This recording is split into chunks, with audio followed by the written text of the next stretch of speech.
सर्वांना माझा रामकृष्ण हरी जय भोलेबाबा। आज सिद्धेश्वर पिंपळगाव संस्थान भोलेबाबा यांच्या प्रतिनिधित्व म्हणून मी आश्रमातून एकच सांगू इच्छिते की आज आपल्या जे भारत देशावर नवे संपूर्ण जगावर जे वैश्विक संकट कोसळलेलं आहे कोरोनाचं, त्याबाबत सर्व जनतेला बाबांच्या मार्फत एकच संदेश आहे। दोनच गोष्टीचं सर्वांनी याचं दान करायचं आहे, एक संकल्प आणि दुसरा संयम। हेच बाबांचं सांगणं आहे। संकल्प म्हणजे मी घराच्या बाहेर पडणार नाही आणि संयम म्हणजे मी त्या ठिकाणी घराच्या आत बसून त्या ठिकाणी कोरोनाला लढा देणार आणि मी कोरोनाच्या बाबतीत लढा लढणार आणि त्या ठिकाणी कोरोनाला हरवणार।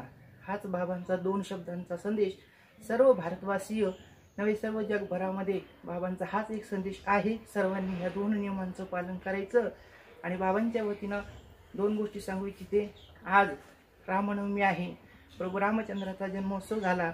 जसा भगवंताने रावणाचा वध केला आणि ह्या देशाला मुक्त करून टाकला आततायी वृत्तीपासून, तसंच प्रभू रामचंद्रांच्या ही चरणी एकच प्रार्थना आहे की हा जो कोरोना रूपी संकट भारत देशावर नवे संपूर्ण जगावर कोसळलेला आहे तो बाबांच्या ह्या संत महात्म्यांच्या कृपेने आणि भगवान प्रभू रामचंद्रांच्या चरणी एवढीच प्रार्थना आहे की हा जो कोरोना रूपी अहंकार याने हाहाकार मातवलेला आहे भारत देशामध्ये, तो प्रभू रामचंद्राने नष्ट करावा आणि नवीन वर्षाच्या आम्हा सर्वांना शुभेच्छा आशीर्वाद हाच द्यावा, हीच त्या ठिकाणी प्रभू रामचंद्रांच्या।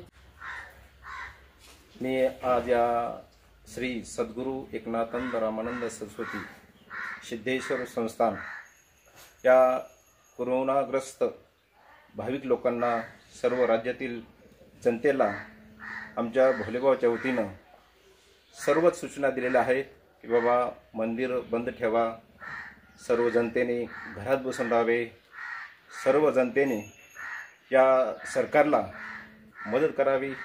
त्या ठिकाणी पत्रकार असतील, सर्व पोलीस लोक असतील, सर्व जिल्ह्यातील जे अधिकारी असतील, सर्वांनी या ठिकाणी त्या सर्व लोकांना आपण सहकार्य करायचं आहे आणि करोना या रोगामुळे घाबरून न जाता प्रत्येक जनतेनं या ठिकाणी घरी बसून देवाचं चिंतन करा, संतांचे चिंतन करा, भजन करा। हीच या ठिकाणी भोलेबाबा सर्व भाविकांना जनतेला सूचना देऊन घरीच राहा असे सांगत या ठिकाणी आलेलं आहे।